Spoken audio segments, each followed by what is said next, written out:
Ever found yourself looking at a killer chart setup on TradingView, feeling like a genius, then remembering all your actual trading funds are sitting with your broker, completely separate? You're not alone.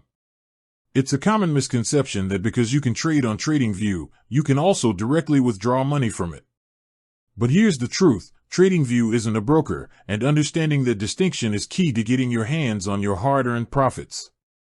Think of TradingView as a powerful control panel, a highly sophisticated dashboard for your trading activities. It offers incredible charting tools, social features, and even allows you to execute trades directly through its interface. However, it doesn't actually hold your money. Your capital, your deposits, and ultimately your withdrawals are all handled by the brokerage firm you've connected to TradingView.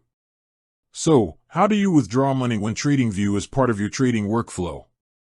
It's a straightforward process, but it always leads back to your broker.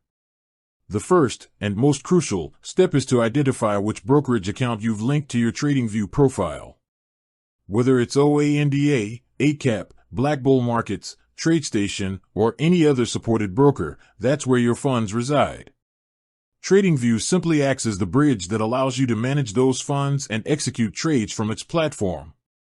Once you know your connected broker, the withdrawal process is initiated directly through their platform or client portal, not TradingView. You'll need to log into your brokerage account using the credentials provided by your broker. This is usually done through their official website or dedicated trading application. Inside your broker's platform, you'll typically find a section dedicated to deposits and withdrawals or funding. Look for an option that says withdraw funds or something similar. Click on it, and you'll be prompted to select your preferred withdrawal method.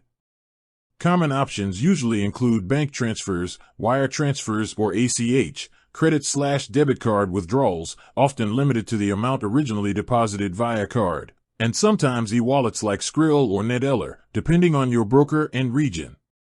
Next, you'll enter the amount you wish to withdraw and provide the necessary details for your chosen method. For a bank transfer, this would involve your bank account number, SWIFT code, and beneficiary name. For a credit/debit card, it might just be confirming the card details. Always double-check these details to avoid any delays or issues. Some brokers might also require you to verify your identity or complete additional security steps for withdrawals, especially for larger amounts. This is standard practice for financial institutions to prevent fraud and comply with regulations. They might ask for a one-time password, OTP, sent to your phone or email, or even require documentation like a copy of your ID. Finally, you'll confirm your withdrawal request. The processing time can vary depending on your broker and the chosen withdrawal method. Bank transfers might take a few business days, while e-wallet withdrawals could be quicker. Your broker will usually provide an estimated time frame. Remember, TradingView is an amazing analytical and execution tool, but it's not a bank or a standalone financial institution for holding funds. All deposits and withdrawals happen on the back end, directly with your chosen brokerage. So, next time you're ready to cash out those profits, head straight to your broker's portal. With that said, thanks for watching, and until next time.